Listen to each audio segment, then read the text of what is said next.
Wild Turtle got a pentakill in his first game, and that led to his entire career on TSM. This situation feels a little bit different because it does seem like TSM is willing to kind of play around with both of them, let them motivate each other, and then when Worlds hits, they will see who the best one is. It's not like the Chaos situation where Wild Turtle plays 1 week and then he leaves the house. I feel like they're really working with both of these guys, but for this game, of course, it's Keith, his first start ever on TSM. Well, if it has anything, the composition to do with Loco's haircut, we're going to get a crazy one from TSM. Yeah, he's too frazzled. He's got the frazzle cut going on. But probably still get good picks in for the team. We'll see what they have. Also, as the analyst was saying, Jatt, TDK, kind of an unknown factor here with their players coming in. Who's actually been able to scrim against these guys as well? They have actually only had a few scrims of their own with the full 5 team. So far, it is looking good as they took down the #1 looking team, Dignitas, and now get to fight the #1 team. Heavy band focus on Seraph, for sure here. Yeah. That Vlad was one of the things that carried their game last week. Vlad and Rumble have been 2 of the champions Seraph has used to much success. Huge amounts of damage dealt the champions with those 2. Really fast pick and ban phase here, but the thing that stands out to me is the Sivir pick by TSM. It is the most played champion for Keith in solo queue since TSM started trying him out, because it was one of his least played throughout the last 2 seasons, and something he needed to pick up immediately if he wanted to play in the LCS. It was left up on the board. It was not first picked by TDK, and then rather than let it go back through to Emperor, which I'm pretty sure he would have picked immediately, he was 5-1-10 on it last week against Dignitas. It's going into Keith, but this is his first start, and it's on a champion that he hasn't actually played that much, aside from in his last few weeks. A lot of the times we saw Keith play with Team Liquid, a few more resources than not were put into him. Usually a sub kind of is just there on the team composition. Maybe he can do that with the Sivir, do his own thing, but still provide with the ultimate, and they don't have to put too many resources into him. Make it easier for the team to do what they want. It's a utility AD carry. Absolutely, sure. Absolutely. Santorin with the Gragas, he is Nidalee is banned out. We just saw Rush wreak havoc on that. And Santorin had already been playing it a few weeks ahead of time as well. Yeah. Getting ready for that Rune Glaive, maybe. Bjergsen, Nautilus picked up, and we have Thresh as well. So that's going to be Dyrus is in the top lane. Another Nautilus to the top side. See the last few picks here coming from TDK. This time it's a Nautilus top without a carry jungler and also with a somewhat more utility-focused AD carry. So whatever Bjergsen picks here, it needs to bring a whole bunch of damage, or TSM will have to win this game early on. Especially against a Lulu, who might go mid lane and can shield damage. You need a lot of burst to go through that. I was going to say the most picked champion in the NALCS right now. Azir. Possibly, maybe? Yeah, United States of Shurima. Yep. Tristana and Viktor being picked up, actually. So some good damage coming out in the team fights for these guys. Once they get there for TDK, it's going to be difficult to find those fights, though. Shields, heals, and peels coming from that composition. What does TSM decide to round out theirs with now? A lot of utility, a lot of catch. Yeah, if they end up going Twisted Fate, so Twisted Fate has ridiculous late game single target and AoE damage, but early and mid game is completely focused around picks, which would be a decent strategy for TSM. It's just not the Azir type team fighting team you'd expect early. Their team fight is okay because of Sivir, but like we said, their late game damage is very lacking. It is a team that can really set up for TF though. Every lane has strong amounts of CC. What are they going to go with here? The troll Lustboy. There we go. High damage mid laner. Yep. The highest damage mid laner. The highest of all right now. Saw Inox actually not win last game, but still have the highest amount of damage at just about 19,000. See if Bjergsen can get going well in the early. We saw an Ahri versus Ezreal matchup last time. This is a Viktor versus Ezreal. Should be a little bit easier for Bjergsen to stay out of the kill range here within the fights. 30 seconds on the clock. As it ticks down, we're going to see Seraph take that Lulu towards the top lane for himself. And Dyrus on that Nautilus. See where these plays come from those 2 lanes. It's going to be an interesting one here. Team Dragon Knights, does their team continue? They said they could go on to win 8 games. It's going to be a very tall task. Yeah. So looking at the numbers, if TDK wants to make playoffs, they have to win between 7 and 9 games. So either 100% win rate or very close to 100% win rate. It's going to be very tough. Yeah. Not an easy task for these guys. especially now that they're kind of learning how to play together. We heard how frustrated Emperor was in the dealings before he was able to get here, just hearing the team's problems and not being able to help adjust with them. Now they seem to do a little bit, at least writing those, see if they can continue to work together as a team. Now it's your chance to vote for the winning team. Tweet at LOL Esports, either hashtag TDK win or hashtag TSM win as we get into the game. Everybody's getting back to their seats as well as we get ready for this one. We're going to be going into game 2. Happy 4th of July once more, everybody. Make sure to set off some fireworks, but do it safely if you're doing it. TDK versus Team Solomid. I love you too. Let's get on the Rift. All right, what would normally be a top of the table versus bottom of the table expected easy win for TSM now has a lot of drama behind it here. TDK looks so strong in their win against Team Dignitas, a completely new team with Emperor and Ninja, and also we get to see Keith's very first game on AD carry. Not to mention Bjergsen's first play of Ezreal in the LCS mid lane with the new Runeglaive item, Dyrus' first Nautilus play. All types of intrigue here, Riv. And speaking of Dyrus, Dyrus does say that TDK's roster is better late than never. I think now that TDK has their full roster, they can now finally show NA what they're made of and that they're not a last place team. And so, although they're a little late, they still have a chance if they like end up steamrolling through some games and potentially like get into playoffs. Unfortunately for Dyrus, the first game that TDK really want to steamroll is this one. Emperor says they could win them all with the momentum of this game if they were able to win it. Yeah, and this is another one of these matchups actually in mid lane, since TSM is such a mid lane focused team, with Bjergsen actually doing 37% of the team's damage dealt to champions, which is the highest of any mid laner in the NALCS. It's difficult for them to have this Ezreal pick since it does kind of have to get pushed around in lane. The Viktor should be very strong against this. You have to keep very large distances between yourself and Viktor in fear of getting bursted out, since once again the Ezreal can't build magic resist and Viktor shoves very quickly. So the control in the mid lane matchup should go to Ninja's Viktor. Here's his win against Dignitas. So he's playing that 2 times now. Definitely has the control over the mechanics. Hopefully it'll be just as good against Bjergsen. Like you were saying, Jatt, that damage to the mid lane, very high. Or damage for the mid laners this season, I should say. Very high on average. That's kind of suiting Bjergsen. He loves to carry. And if he can get champions, they're going to be doing the most, poking the most, and it works his way. Team Solomid is going to be having a good day. Let's see what happens. Another 2v2 game. Things not be as explosive in the beginning if they give each other that much respect as they did last game. It's an incredibly similar start to last game. Right, yeah, both jungler top laners were doing the mini double jungle. It's actually pretty efficient. If you're just comparing it to when top laners would do their own camp with Smite or without, they're still getting the lane at level 2. They're also helping the jungler get through the jungle a little bit healthier and faster, because the top laner, since they're going to teleport back anyways, tanks the first camp or 2. So it can actually be, even though you're doing default lanes, a superior start depending on your jungler. Evelyn is one who does struggle a little bit in the early clear with health, so therefore Seraph tanking early will help Kez speed through the jungle. Look at that. Now double buffs with nearly full health thanks to the jungle share. Same with Santorin. This is going to be scuttle fun. Scuttle grab. Who gets the scuttle grab, though? Oh, bottom lane. A little aggressive. Keith very, very close to a situation he does not want to be in. The Lantern goes back for a bit of a re-engage here, but there are no more auto attacks coming from Keith, and definitely a loss for that trade going inside of Team Solomid. That was immediately time to party in that bottom lane. Both summoners got burned from Keith there. Just look at that. They do not have ward coverage for the Evelyn, nor do they have jungle backup. Oh, no! He missed it! Oh, that wasn't so smoothie. Not really.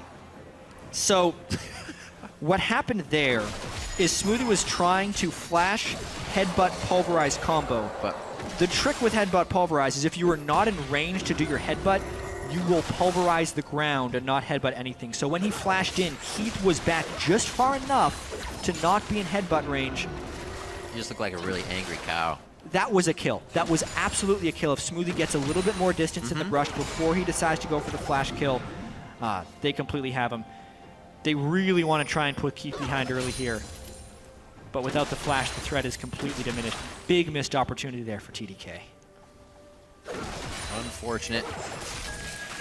Nothing Lustboy would have been able to do, and they're actually trying to focus Keith now, the new member of the team. Moved in, that's the one they wanted, but can it hold him the whole time? He actually got a really nice spell shield on the majority of that damage. Is it a finalizer? The bomb goes off from explosive shot, and they take down Keith first. They came back for a rinse and repeat there. Wow, they absolutely did. All of that was based off of Emperor's and Smoothie's early lane aggression when they could burn both summoners at level 2, especially when you have a gank-heavy jungler like Eve who needs the early ganks to succeed. It's just so beneficial. That was basically the third try, if we think about all the times it has rotated around, but that one ultimately is successful. And now we get to see if Emperor can press that advantage in the lane. This is also going to press Lustboy. It costs him a little bit more to start investing in pink wards, the rest of the team, that is, to make sure Kez can't get any more of these lanes snowballed. Flash blown there by Seraph in the top lane. Kez was also flash blown in the bot for that kill, so they may not have the pressure they want to keep that going. But it's a good start. They have what they wanted in that sense. Dyrus here able to clean up the wave and push it out, and you can see the stats between the week 3 matchup of these teams at the bottom of your screen. Yeah, it was actually a pretty close game for a lot of it. People expected TSM to close out TDK much faster. Nice spell shield there by Keith. Smoothie was trying to gain the range by headbutting a minion and then pulverizing. Yeah, Emperor, not a bad start. With enough gold to go back for a BF sword, so he will have the item edge on Keith when he gets back. Yep. Cleans it up nice, and just about 50 CS, or if you get a kill, you'll be nicely getting that earlier. So he comes back to lane happy, safe with rocket jump, even though his summoners are down, as well as Smoothie on a very aggressive Alistar right now. So Keith's going to have to deal with that pickaxe for the time being. Down in CS, but he has what will match it pretty much coming up in front of him. As long as Emperor and Smoothie keep it up, they'll keep the lead in that lane. You see that Ninja's gone back, got an upgrade for his items to the sheen of Bjergsen in that mid. This bottom lane's in a really uncomfortable situation right now, because normally when you're playing Sivir, you want to shove in and get back as quickly as possible. But against the Evelyn, they don't want to shove in. So they were being very hesitant with pushing that lane in. Therefore, they're either going to give up a little bit of farm and Sivir's lane advantage and get poked onto the turret, or they will be vulnerable to these Kez ganks. Kez knows they are vulnerable to these ganks. There are no pinks in the lane either. So Kez did get spotted there. Nice check by Lustboy. Very close. I was wondering. He got spotted. I saw the explanation mark. There were no pings. Maybe he wasn't. They're playing it very, very safe. They're not even moving up for the CS. I feel like they must have seen him. Santorin and Dyrus invading straight into the jungle. Yeah, pretty sure Kez was seen. There's a ping towards the top side. Seraph wants to say something about this, and it looks like they'll just get a timer on it. Oh no, that's enough. The rotation from Ninja out of lane there. They don't have any vision on him actually, so they're not sure where Viktor is or where Kez is after his bottom lane roam there. And I think most importantly, Bjergsen has no lane pressure with the Ezreal versus Viktor matchup. He's been keeping up in CS very well, which is a testament to his CSing abilities, but there's just no way for Ezreal to win that matchup without ganks. No. Missed. Nice pull by Kez. Really smart pull there by Kez. That is the real leash. Make it around. All right. Let's see if he's actually just going to let this one farm out. Ooh, didn't see that. Bjergsen misses the CS. He is more at 11.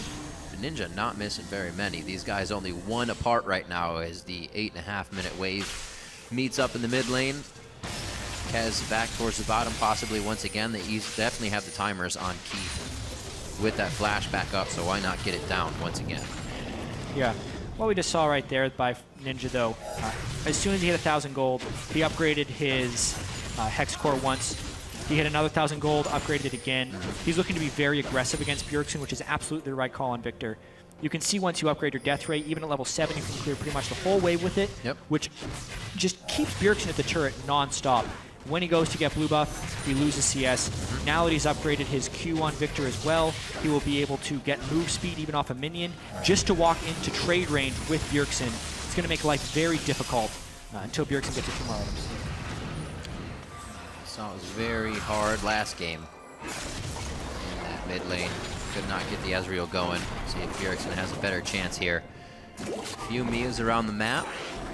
Something that interested me out of TSM's last video was that Wild Turtle would call the Mias from backs. Anybody backed, that was a Mia. If it was a Mia from lane, that was Lustboy. Did those calls go on Keith now, or does the team kind of take an extra burden, albeit small, but still have to reorganize a few of the strategies there? They want the AD carries to be swappable. They need to keep the same responsibilities on both sides.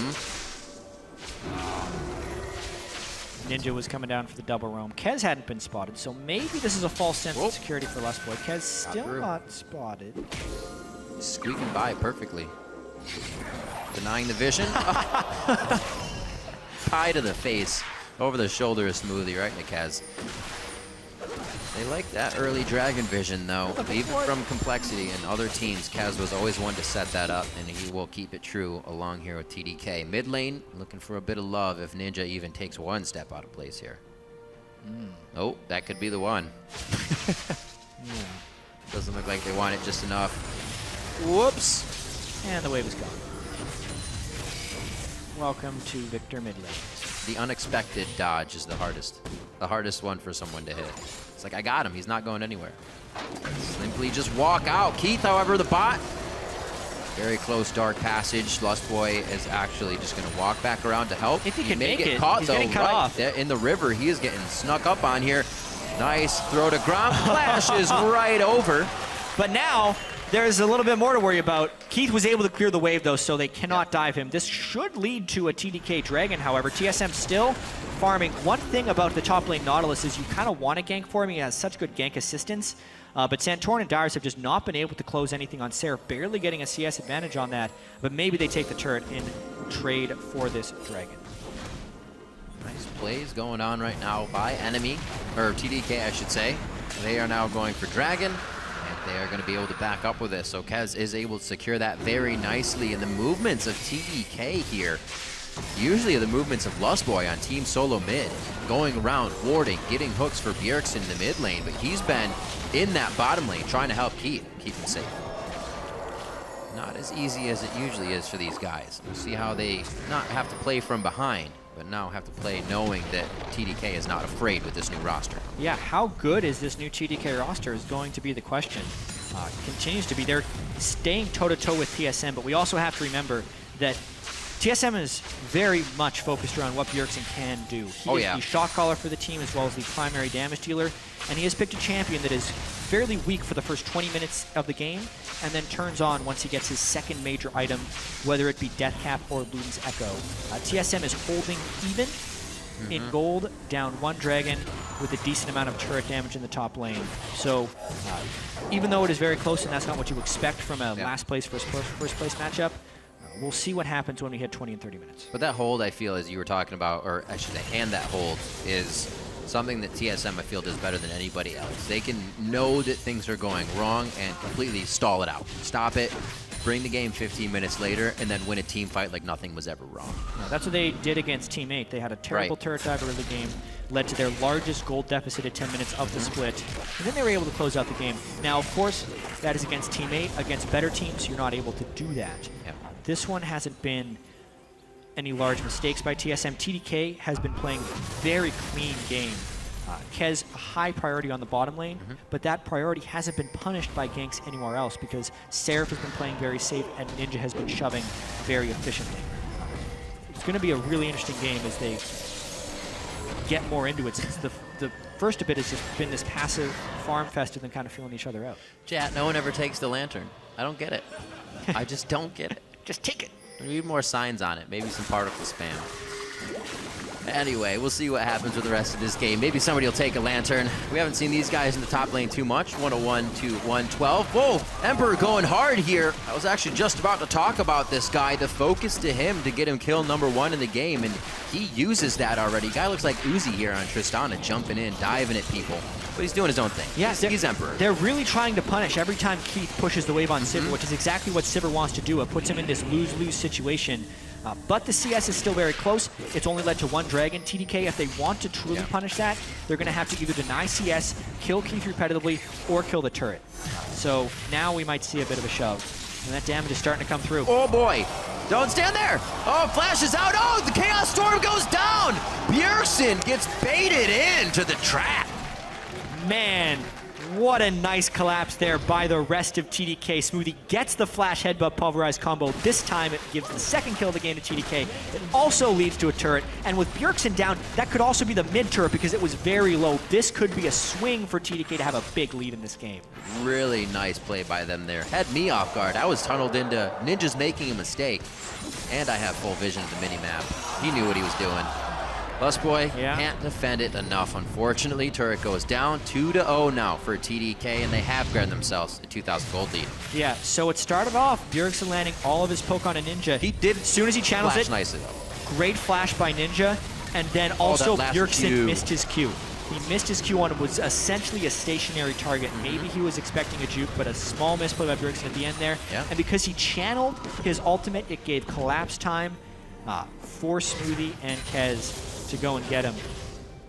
What a sweet play by Ninja and TDK in the mid lane there to turn it around. Really working together across the board and helping everybody to get some kill participation in the game right now. First one was bot, next one was mid, and Kez has been a part of both so far. 15.5 minutes in, Dragon 1 has already gone over to TDK, and we have a minute and a half left on the next one. Kez and the team have already put a litter of wards down there in that area. Keeping very nice deep wards to make sure TSM can't get back in. The Lustboy's on the roam now. We'll see if any plays can be made due to that. Any hooks to get them back in the game. Whew. That's some good burst. Yeah. He carries a swap back to the top side now. Looks like we might actually get ourselves a fight here. Yeah, interesting. They're going to have to shove that wave off as well as they can. Tristana takes turrets down so very quickly. See, look at that. Even with the Sivir to wave clear, that one wave takes nearly half the turret. Do-si-do in the mid lane here. These two are dancing back and forth. Bjergsen just off to the right side of your screen in that instance. We saw Ninja. He has a flash down. He's got to be very careful about how he roams right now, especially with that blue buff. I'm sure Bjergsen wants that very bad, and he actually might get himself a blue buff. This could, Bjergsen actually jumped away from that quite quickly, knowing that Ninja could kill him, and very well so. Ninja could absolutely kill two members of their team. Kaz a little too deep now, takes a hit from Bjergsen. They're going to have to focus this one. The damage trade not so much going in their favor anymore, but wow. Ninja with the fancy feet, depth charge, can't let him do much. The shield coming in from Seraph to save his life by the skin of his teeth, and he goes down for it. Very, very low on the side of Santorin, could still go down. I don't know if we're done just yet, Jatt. There's no turret, but yeah, we're done. Yeah, we're done. Jeez, the fancy footwork there by Ninja at the start. Double teleport in, ultimately at the end, it's the Nautilus ultimate that secures the kill for Bjergsen. It's like a small misstep. Ninja shouldn't have been up that far, but then he almost turns it into an outplay. Oh boy. And they are way in enemy lines. That's pretty disrespectful. You do not back in Team Solomid's jungle when you don't have vision of Team Solomid. A big mistake here from TDK. Did they use summoners? They tried to use a few summoners to get out of that as well, so that's gonna hurt. It is a dragon, but dragon's not gold. Yeah, just stats. I'm wondering exactly how they got there. They definitely didn't expect to have 4 members of Team Solomid there, but even so, getting the kill onto Keith and then being able to take the dragon isn't actually that terrible of a scenario for getting caught out like that. In the end, right. That was close. It's when you think it's the first guy, but it's really the second. Yeah. Wow. We've seen that before for sure. Near miss on that rocket. This is turning into a very good game. 18 minutes gold is still close. We thought that TSM was going to be a little bit low on damage, but with Bjergsen being 2-1, his Ezreal damage will be the brunt of it. So much of this game will turn into whether or not TDK can assassinate Bjergsen in teamfights. They don't have the greatest close on him. They don't have the Nautilus to Alistar or like a Nidalee Spear or an Ahri, like all the things that we saw Team Impulse have against Inox's Ezreal. But they do have Ninja, who if he gets in range of Bjergsen should be able to burst him down. And also there's the whole rotational game, which is what this game is mostly about, especially with Sivir trying to wave clear on TSM's side, getting caught out in a few instances, versus TDK with Trist, who just excels at taking down turrets quickly. This should be another one for TDK. Yep. Water bomb, boom. Takes it down, easy peasy coming in right now for the outer ring of turrets. on the side of TDK. TSM's looking to drop the outer one and that middle turret. Ninja's been doing a great job keeping this wave pushed, albeit against Bjergsen's Ezreal. Still hasn't been able to do much. True shot barrages as they come up, go across the mid wave. Also fight it through the jungle a little bit, get some shot maybe on vision on what's going on there. Yeah, could this be a miracle game for TDK? A miracle season, starting 0-9, and then running the table back off. It would be pretty impressive if they could take down Team Dignitas and TSM back-to-back #1 in the standings teams in the LCS. But this is approaching the power spike for mid lane Ezreal. I'm glad we get TSM as their second game because it will for sure show us where that meter stands. That's a big boomerang going back across. Kez gets hit up and blasted out as well from the fight. Santorin's trying to back up with the rest of the team. Now Ninja comes in. Chaos Storm on the entire team, but he gets deleted immediately. Can't be a frontline Viktor for very long. Yeah, can't walk straight into a Mystic Shot and an Essence Flux near the end of a fight. You will get killed with skill shots. They need the Alistar to block if Ninja is going to make a play like that. So, bit of a mid-game turn here. Bjergsen down his burst, though. Take a lantern. Rocket. It's going to blow up. It can take him down. The burn is still on. He lives from all of the extra DPS and dot damage coming through. Wow. By the skin of his teeth, he gets away, and now he'll go back and pick up his Luden's Echo, nearly overstaying right there.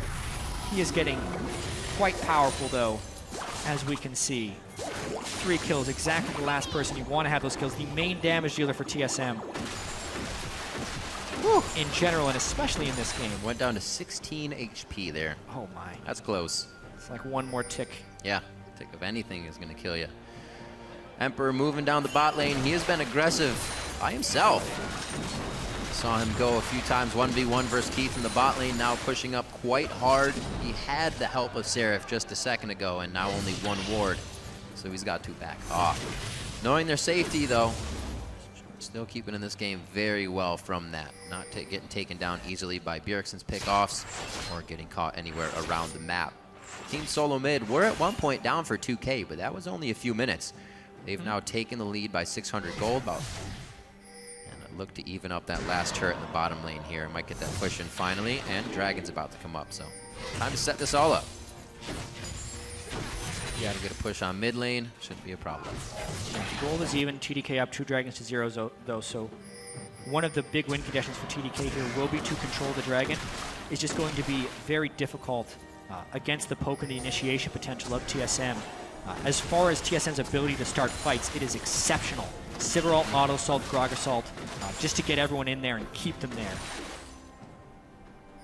Team fights will be very dependent on Kez's ability to flank, to get onto Bjergsen, but also on Smoothie's ability to tank and be a bodyguard with his damage reduction for all the skill shots that Bjergsen will be coming out.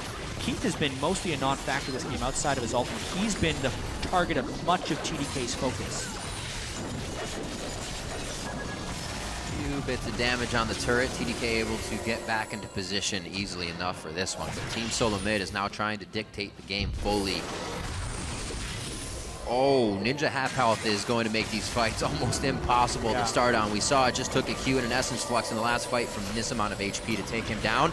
And now TDK is walking on thin ice. It's turned into hot nails. It's not going to get any easier. Lustboy, however, going down, cools things up a bit. And it looks like Ninja now trying to get on the run. He dodges out of the Santorin body slam. Amazing. Ninja's been doing it all game with the fancy footwork. Chaos Storm just about stops as it has nobody else to chase. Dyrus looks to go down here. He gets stunned up one time after the other. Emperor a little too close to the fire that time. Bjergsen with not enough mana to complete this. Even with that Elixir of Sorcery on, the damage is going to be big, but not enough to win the fight, and he is forced off. TDK winning one in their own jungle. The movement of Ninja has been so clutch in some instances. Lichbane for move speed as well as 2 upgrades on his Hex Core really gives him the ability to juke spells, but he also has to have the mechanics to do so. Let's see if he jukes this one. I thought he was going to walk into it. He knows what he's doing. He got to see it with the minions, so he had some reaction time. Right. Really impressive. And Emperor actually picks up 2 kills despite TDK getting caught out of position, so some amazing plays there by TDK.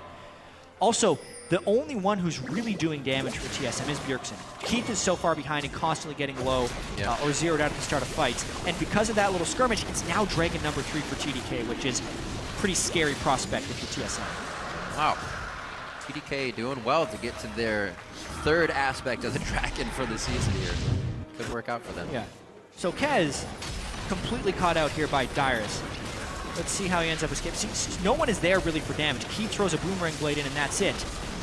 And here, it's Smoothie blocking. So Ezreal cannot shoot through him. The Qs barely do anything. Therefore, and Keith is around the other side. So Keith was chasing a dream instead of going after Ninja right here.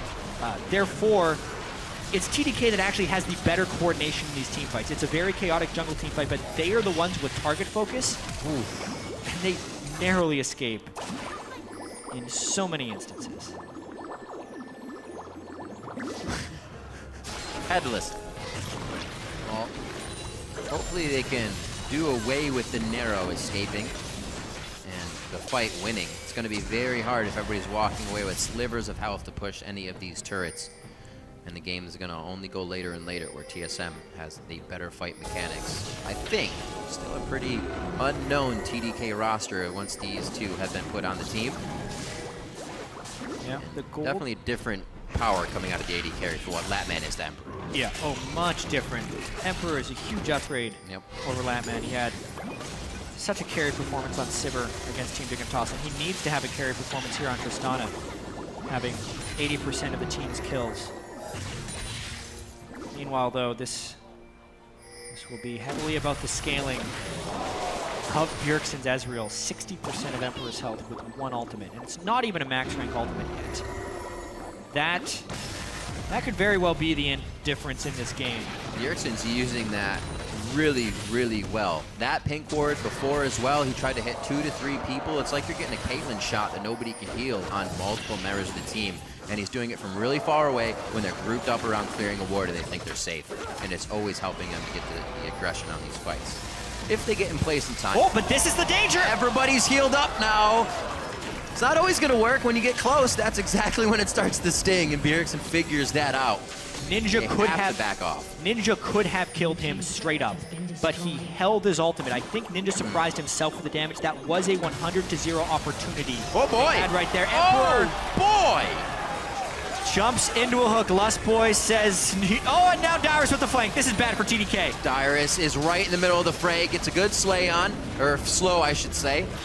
And it looks like Smoothie's going to be the only one to go down. The rest of the team's able to disengage. That could have been a lot worse for TDK if they tried to stay and fight, but they knew Emperor's mistake cost them very big, and it's going to continue to cost them. Back-to-back mistakes by the two newest members of TDK. Ninja does not cast his ultimate immediately on Bjergsen. That could have killed him. Then Emperor jumps into a Thresh hook. Beautiful play by Lustboy to turn that one around, but now TSM trying to use this window to take full control of the game. Kez just on the outside. The pink ward's there. He cannot even get close without being seen. Baron still pretty low. 3,300 health on that. They're going to be forced to peel off. They throw down a little bit of movement speed. Nice shot coming out, taking down Ninja. We're going to see Seraph going down as well. Kez is going to get hit. The Baron doing a lot of damage. Dyrus just gets out. And it looks like TSM pulls off very nicely. Keith was lost in the battle. And Emperor, he's going to try to clean up some scraps here and see what he can do. Yeah, I think he's a little bit too late to the so party. Much chaos in these fights. Oh, is there ever chaos in this game? TDK stops the Baron, which is very important, but ultimately they give up even more kills to Bjergsen. 7-1 on perhaps the most powerful champion on this patch in mid lane Ezreal. He is going to have off the charts damage to champions when we look at this game in the end. And he's got all of the core items right now for AP Ezreal. Next up should probably be Void Staff. Good lord. So we've had the good Ezreal game and the not so good Ezreal game. Still both doing a ton of damage, but you see now how much control it puts on the map. Bjergsen almost being able to zero out Kez, Emperor, and Ninja. Seraph with those shields, been able to stave off a bit of the damage we see in the fights, but Bjergsen keeping that 37% damage dealt by his team number on the up and up here coming into this game. Maybe even doing a little bit more. Yeah, I think it's going to be harder than that this game. Almost hitting 300 CS, highest in the game by about 20 right now, as you have Ninja just behind him. faring well in the lane was pretty done well by Ninja, but it was once the game broke out of the laning phase that TSM started to take over. And now it's still about the team fights and the Dragon here, but even more so about trying to deal with this ridiculous Ezreal right now. I went back and watched Ninja's possible 100-0. It wasn't as obvious of an ultimate as I first thought. Basically, Bjergsen shifted as soon as he saw the damage, so Ninja didn't want to use his ultimate on a target that could shift away like that. Plus, there's the cast time of his Q and the time to get the auto off, in which Ninja cannot use his ultimate. So the window was very, very slim to get him down. I still think he could have done it after watching, but could have gone either way. Even so, that the respect has to be given. So what you're saying is you would have hit it. No, I'm just kidding. He may have been able to, just not 100%. Little bit of tension now surrounding the Dragon. 5 seconds till that spawns. 6 to 9.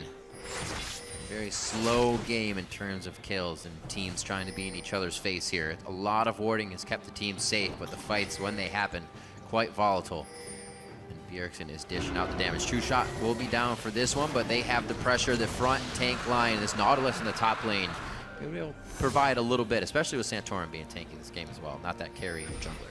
Yeah, the engage potential is what keeps TDK away from that Dragon. They've lost a bit of control of this map. Ninja with the Lichbane, by the way, is going for the one-shot build. When he completes Death Cap, he should probably be able to kill Bjergsen with a QE and an auto attack. So basically the same combo that nearly killed him before will kill him later. Dyrus could get the Dark Passage. He cannot actually reach it. Oh, he gets it just at the last second. He will stay alive. Wow, what a play. Lustboy keeping it there, not running away and saying, buddy, you're going to make it. Don't worry about it. TDK probably not happy with that one. Didn't waste too much. That was one ultimate, I believe. No summoners, so they're good to go. Just Emperor's Buster Shot. Yeah, the tankiest person on TSM right there. Could not be killed in about 2 to 3 seconds. Seraph did use the polymorph there to try and keep him from going back. 2.25 seconds CC there. The flash, got out. Then got out of that, could use a shield and click the lantern, so barely able to survive. A lot of those almost kills happening. And a lot of almost kills can make you play differently as well. Go a little bit farther for one, get yourself into a bad spot. Hopefully TDK does not fall into that. Ninja back with blue. We saw him lose this almost quite quick previously when he got it. Not as much pressure this time, so it looks like they'll be able to get this off in a fight. True Shot Barrage, flying down mid lane. Oh, baby! I felt that one over here. Whew. Yeah, he doesn't even want to back in vision of anything. He says, actually, you know what? That True Shot Barrage might be up again. I'm going to move. Just an absurd amount of damage at this point. So True Shot Barrage has fall-off damage the more units it goes through, but since Ninja was at the very front of that True Shot Barrage, he got hit for the full brunt of the damage. Right. It was about 1,400. Then also the Luden's Echo.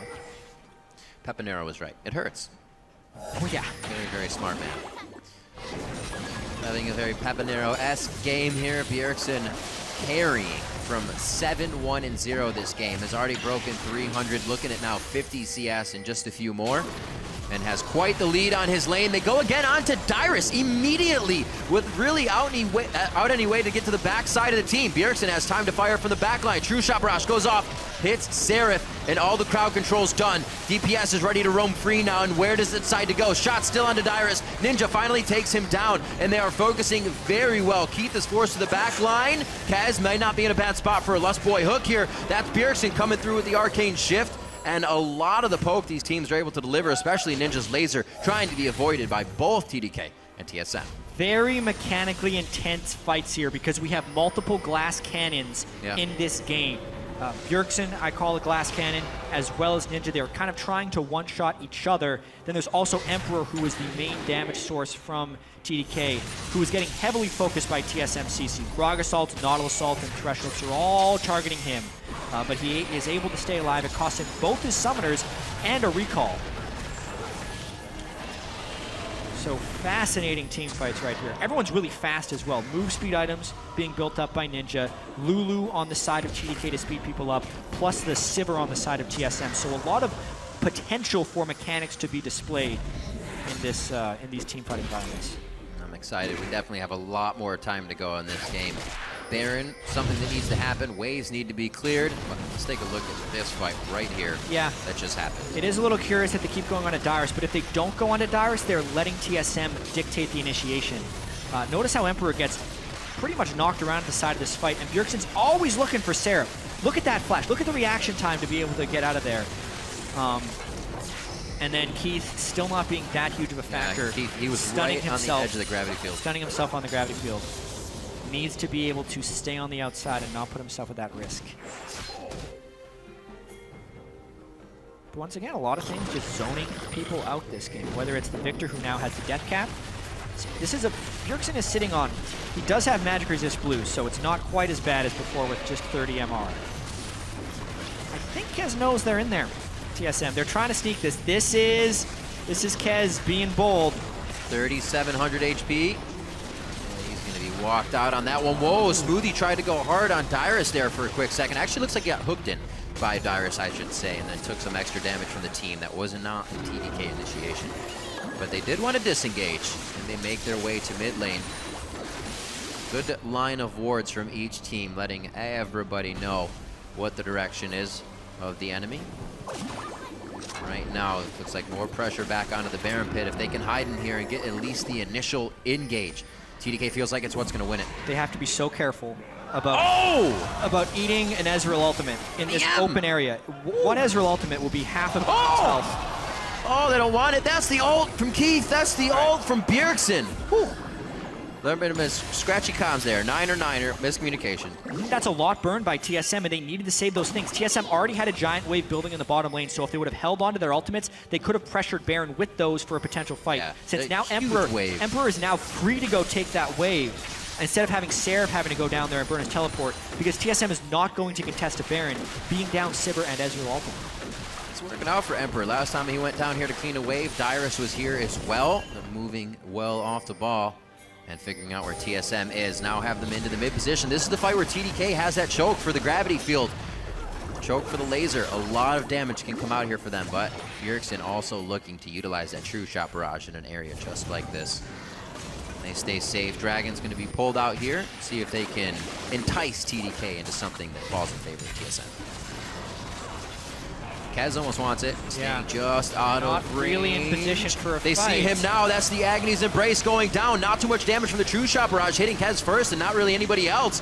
Dragon goes down. Emperor keeps his eyes on the prize. Necessary. And they are at 4. They're looking for Aspect to the Dragon and one more. They could have it, but TSM did stick their foot in the door. And it looks like they're trying to fit their whole body in here. Could be a Baron attempt. Clever rotations across the board here. TDK sneaking the Dragon, but they had to rotate down below because they couldn't run through TSM. Rush the Baron is the call for TSM. TDK trying to make it back in time. This isn't even a 50-50 smite with Kez gone. They knew health, that's the guy that was gone. 1,500 on the Baron. Can Smoothie do anything? He goes in. No, it's going over to Santorin. Smoothie very low. Unbreakable Will goes on, and TSM really don't have a focus yet. Kez tries to dive to his team. Very nicely played by him. TSM is forced to run into the entire squad of TDK now. They're going to lose blue, and now they have to stop TSM from pushing them in with Baron. So much move speed being it's like the used. blue. Not safe enough. Someone is low enough to die here. Oh. That was not the person low enough to die. It was Kez, but he still takes Seraph down. He'll go back anyways. You know what? You almost weren't wrong. Yeah. One of these days, we'll see the Ezreal all one shot. So, yeah, little late on the Baron. These guys are definitely pressuring each other, as you see on the stats, but what a game so far. It has been incredibly competitive. Bjergsen going for Spell Vamp now as the last item in the Ezreal build. No Zonias, no magic resist. Instead, just a little bit of healing. So does that in the end with his Azir too. He loves doing this. Stay in the fight a little bit longer. I'm sure that TDK would love to have some sort of those items as well, losing half their HP from a True Shot Barrage. Bjergsen looking like he might want to try to fire one across the team from the side. More so, keeping it safe and placing some wards down for the team. True Shot Barrage almost up as they approach now the inner second tier turret. That's the support. Guy's pretty healthy, but doesn't have too much magic resistance. Super pivotal point in the game right now, because if TSM were to win a team fight in the landslide, with the Baron minions, it would be easy for them to end the game. But we're also late enough in that if they over-aggress and TDK gets a wipe, they can counter-push and probably get an inhibitor. The main thing TSM wants to do here is play it safe with the Ezreal poke, not fully engage, and get these outer turrets down for a gold advantage for the later fights. Oh, Dyrus being annoying on Nautilus.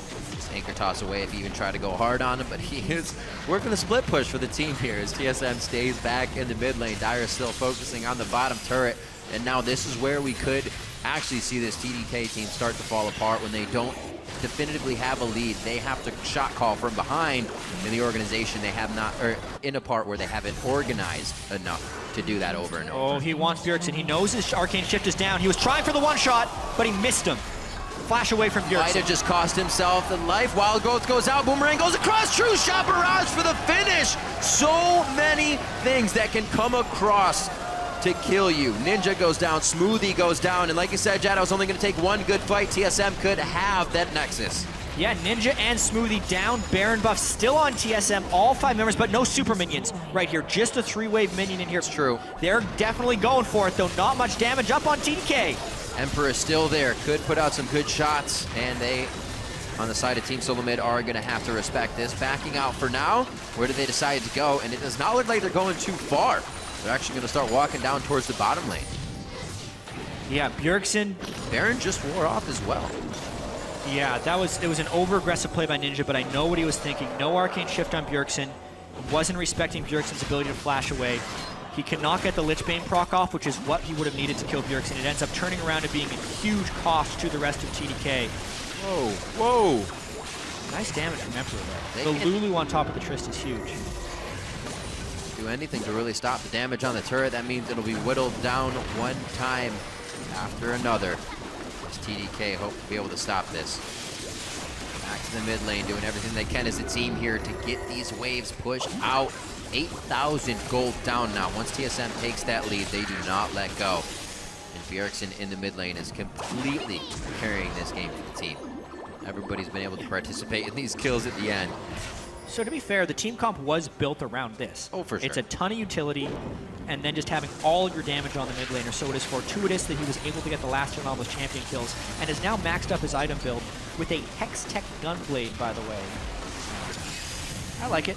I like the choice. Gives him an active. Yeah, good. So it's pretty much Ninja chases him with Ghost again. He can just pop him in the face with that. That's the hope. If he doesn't get one shot. A Banshee's Veil also would have been a good choice. Yeah, to that make was the one shot not possible. That was the way of Emperor. He felt that was necessary. Yeah. Not too much magic resistance all around, really. They said, hey, get the Aegis out, we'll be all right with that. But it still stings a lot. And there's not much you can really do past an Aegis, especially when you're trying to get the items that equal the damage of the team you're fighting. So being behind here, really, really hurting, especially with Bjergsen's Ezreal being so strong. Oh dear. Hot damn. And with Dragon up for 33 seconds, that may prevent TDK from getting Dragon number 5. Home guard teleport coming in for Dyrus. They want the game now. Oh. Not giving him time to recall. Pops all the Banshee's Veils. If there were any, Emperor goes down first. That's the Trist. It's going to be Ninja next. Does he go down? No. Ignite. Actually stays alive. Gets the shield coming in from the Lulu. Seraph able to keep him there, but Smoothie was already too deep. Team Solomid grabbing everything they want right now and slowly making their way across the map. No need for them to push, they say. So let's grab Dragon, get our waves pushed, and we'll do this fundamentals. You can just see the power of the True Shot Barrage and why this AP Ezreal will just gain so much prominence, I think, in the future, because every 60 seconds or less, because that's the cooldown of True Shot Barrage, and you can reduce it. You can reduce it when he lands Mystic Shot. Every time he uses that, it has the opportunity to swing the game. It just has to land on someone, and it basically forces a recall right away, which is what TSM used to pick up the Dragon there. I mean, just the one. There goes Ninja's health. Now, he's going for the one-shot build. No magic resist on him either. Seraph just having the Athene, so of course going to do a bit more. Then Dyrus just comes in, knowing that they're going to try and recall. Forces the fight when TSM has a huge advantage. Lustboy does go down, but they pick up kills onto Emperor and nearly onto Ninja, if not for that Seraph shield. If that Seraph shield didn't come in, TSM may have just pushed down mid lane with super minions and won right there. Plays from TSM. That nice ward that was placed down by Krugs. placed inside the jungle camp, as you would do an Eve, the one giving Dyrus that spot to get in. So still trying to keep eyes on Kez, and it actually turned out to be the way that they get a very nice win in the fight. 11 seconds on to Baron. I'm sure TDK is going to be pushed up against the ropes on this one. Team Solomid already taking full control with Pink and Vision wards in that area. See if TDK can make TSM march to the beat of their own drum, though. It does look like they're trying to make a team move here. Yeah. Maybe just to clear wards. They definitely need the team, however, to do that. Dyrus so big. He is a rock right now. You would hope that, well, I guess the Blade of the Rune King isn't finished. I was going to say you'd hope that Emperor would be at least chunking him a little bit. So there's a good dodge. Ezreal misses. That's pretty critical for this upcoming engagement with Baron being live. So TDK almost wants to fight right away, knowing that Ezreal is down.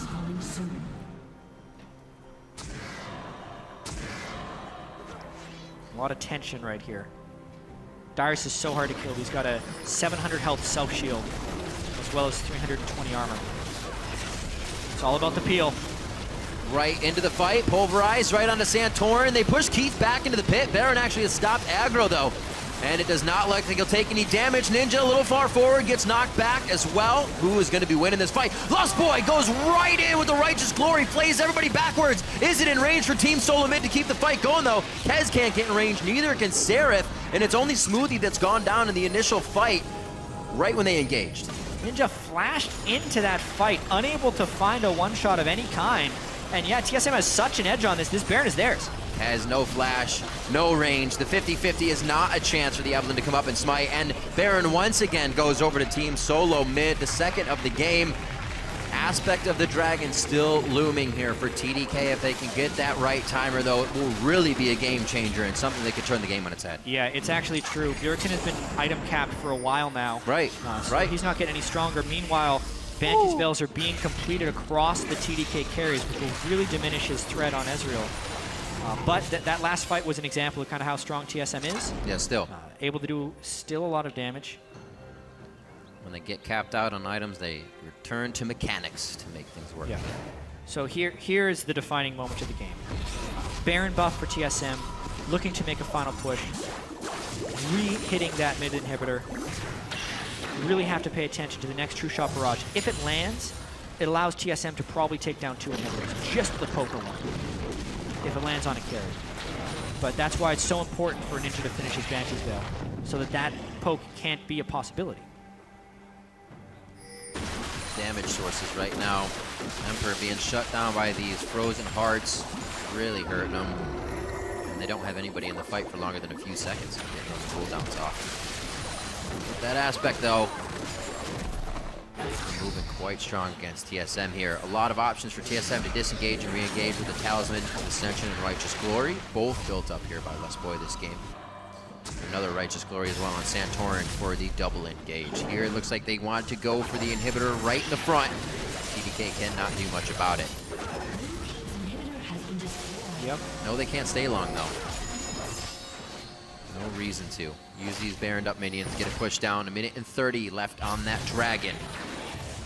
It's probably the #1 thing on the plate other than guarding their inhibitor turrets. Yeah, this inhibitor is a big defense opportunity.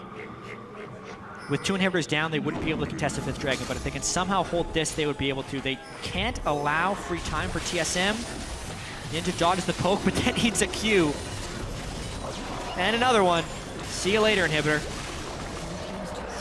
Not something that can happen. They're like Nidalee Spears coming across, but almost more painful. You can get hit at any range, and it's still going to do a huge amount of damage. Yeah. It's like all the fancy footwork was used by Ninja earlier, and Bjergsen has an eagle eye right now to hit these late game shots. We're coming up on 50 minutes in the game. Mental and physical prowess definitely trying to come through here for both teams. And another blue over to Bjergsen. Not going to be good for the health bars of TDK. 30 seconds on that Dragon, and TSM is even pulling TDK to the top side of the map. Yeah, maybe they don't even think about this Dragon. They threaten a 3rd inhibitor right away while they still have this Baron buff. Thinking about this True Shot Barrage, Riv, it's a bit ridiculous on this AP Ezreal right now. It's like a Nidalee Spear, but it's global, and it's the width of 10 Nidalee Spears. What are you going to do about that? Attempt to flank before he can ult is apparently the name of the game. Last attempt for a team fight. Yeah. TDK has to go. Ninja's flash is now up. So he wants to flash onto Bjergsen, but Bjergsen can always counter with a flash of his own. And TSM has such a front line with Dyrus right now that Are they ready, can't though? get through. They want TSM to engage. Kez coming from the back line. Agony's embrace on the full team. TDK got everything they wanted. Bjergsen down for 77 seconds. Dyrus in the middle.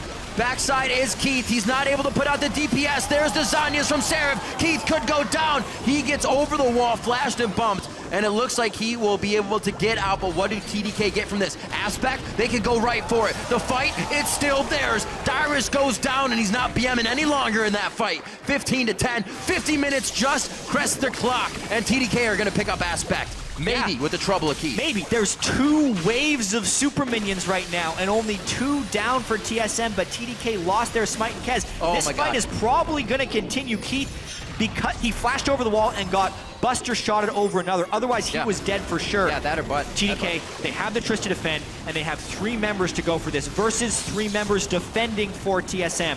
This is interesting. Comms must be chaos right now. Obviously controlled, but hold it, take it, hold it, take it. Both teams playing for safety here. But TDK, this is their dream to get Aspect of the Dragon. It would easily start to allow them to push back towards Team Solomid, but they're taking way too much time. You're gonna get the respawn, you're gonna get True Shot Barrage in a fight you don't want. TDK wants 4 people here, so much so that they sent Seraph back to move speed Emperor towards the Dragon. He went all the way to red buff to meet him here. Here comes the True Shot Barrage. Across Will the it steal? entire team. Woo! Very nicely done. Over by They're gonna get it though. Spider the way! You gotta be kidding me. Santorin comes up huge. Aspect is stopped. That is a complete game changer. TDK almost had the means to get into the base of Team Solomid, but they once again stopped that fate. Not entirely sure what the full plan for TDK was there because they did not have a smite at the Dragon, and Santorin was not pushed off by any abilities. Emperor could have ulted him away while trying to finish it, but they did not. And they may lose that. They had to bite the bullet. That's the only time they're not going to have this. Minion waves flooding into the base. Things that they have on their plate for multitasking. All they had was Dragon and a fight. Aspect of the Dragon would have been so huge, and TDK was so close to being able to get that. I feel like when the Ezreal ult came through, there was a little bit of panic in the TDK camp. Emperor got so low, he didn't want to walk towards the Gragas to ult him away. But now, they're still in the same situation because they didn't get Aspect. So all of the catches, the flashes they expended to get to Bjergsen are spent. They did not get an advantage off of that. They prolonged the game, but they couldn't get Aspect. Same game again here. Try and kill the Bjergsen, but this time they do not have flash on Alistar and they do not have flash on Ninja. Bonus though, Bjergsen doesn't have flash either. The thing Team Solomid do have is a pink ward behind them though. Trial and error. That's useful. That is very useful. They almost got engaged on the exact same way just now, but they stave it off. And Kez is actually going to be forced to run the long way around here as the bottom lane being cleared out by Seraph. So Team Solomid getting the wards in place that actually cost them a lot of time in the base of TDK. That 5th Dragon though. They're going to get the inhibitor response. So what is happening with this interaction? It's visual. His Banshee's Veil is on him. It's been on him since he was actually hit at the turret. So okay. It's coming up, but staying on visually. Kind of like a lot of relics hanging out on Smoothie or something next to each other. Going in for the fight. Very close for Keith, but he is able to get himself out nicely. Yeah, and this is a big fight at the Baron area. Smoothie trying to tank up with Alistar, but that ult's going to run out any second now. Looking for the DPS. Smoothie's taking about 100% now of his health, and nobody on Team Solomid even took a shot over the wall. They all focused the cow, and the rest of TDK ran away. Seraph's already gone down. Ninja gets grabbed. What a hook from Lustboy to keep the fight going. Kaz is actually big enough to take down Bjergsen. That's a lot of damage to keep the fight going, but with Keith, they can still drop the turrets, and the rest of the team, TSM should be able to move into the base. 4 strong. And Emperor plus Kez the only defenders. This is a tall task with all of the CC that can fly through from Lustboy to stop this one. Do they go for the game? They need the minion wave to arrive. It will be there in time before TDK respawns. So right now you can actually see Emperor's Banshee's Veil coming back up, but the visual is that it is on him. TDK now needs to kill Keith, otherwise this game is over. That's one Nexus turret. 54 minutes in, TSM actually had their backs against the ropes a few times in this one, but they are able to stomp their foot down one last time. That's going to be Emperor where he doesn't want to be. Team Solomid struggle a little bit with the middle game, but are able to come out with a victory. 20-11 in kills, 54 minutes in, and Team Solomid take down TDK. What a crazy game that was, Riv. TDK putting up their best fight, but ultimately they can't take down Team Solomid and that ridiculous Ezreal build. Whew. Almost overtaking Pepinero. 62,500 damage dealt the champions by Bjergsen that game. There was 48,000 by the Viktor for Ninja. A few narrow misses of trying to kill him instantly. Bit of a difficult loss for TDK to take. Yeah, especially with the amount of wins they need, and seeing that this would have been the top team. The momentum in itself out of this game win would have been huge for the solidified roster of TDK. Still, this should be a huge game for them to look at. Played very well against the top team in the league, and ultimately faltered where the top team in the league has won most of their games. Yeah, in the towards the late game. What a ridiculous match that was. Two of them starting off 4th of July weekend. Very nicely done. Bjergsen bringing out the Ezreal. We've seen 2 of it today so far. No bans all the way through. Maybe a 3rd game here, putting out even the most damage in losses. So as far as checking in on the pregame storylines, how good is TDK going to be with the substitutes? Well, not substitutes, with their full roster. Full roster, right. Very, very good. They nearly took down TSM. How was Keith going to do in his first game? Well, he got punished really heavily by Kez and the aggressiveness of Emperor in the mid lane, and did not have a good game. Zoned out in most team fights, and really, really required Bjergsen to put the entire team on his back there. As it was built to do so, full CC to provide the Ezreal, and that's how they ended up taking down the game. Just one too many true shot barrages, cutting through TDK again and again. There's one part that keeps ringing in my head is, Emperor, why did you jump up to that mid lane fight? Why did you dive right at Lustboy? Yeah, that was so long ago. With Keith right there as well. A few of the moments where you kind of go a little too solo queue. You go a little too, I can control this, or maybe he thought the Buster shot would work. And ultimately, that's not really respecting who you're playing against, right? We used to say that Emperor used to play against Lustboy. That was something he should know about. These guys should know how good they are, but instead he jumps in and he gets hooked in the face. Yeah, and then with TDK trying to get aspect of the dragon, but so not being able to zone away Santorin what a good game. Before the end, the aspect could have changed the tide of that game anyway. But now we have TSM winning another one, 9-2, whereas TDK drops to 1-9. Papers everywhere. That's all that matters. All right, let's check in with Freak now, who is standing by.